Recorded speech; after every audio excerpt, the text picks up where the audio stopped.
స్వాగతం పిల్లలు. ఇది కథల ప్రపంచం. చిన్నారి కథల పెద్ద లోకం.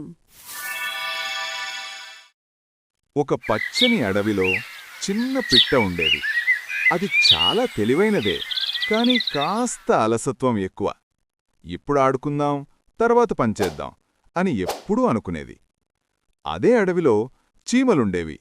అవి ప్రతిరోజూ కష్టపడి ఆహారం సేకరించేవి.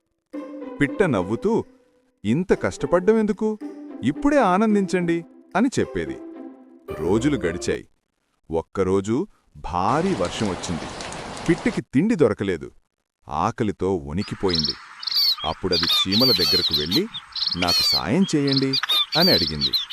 చీమలు దయగా, మేము కష్టపడి దాచుకున్నాం, నువ్వు కూడా శ్రమిస్తే మంచిదే అని చెప్పి కొద్దిగా ఆహారం ఇచ్చాయి.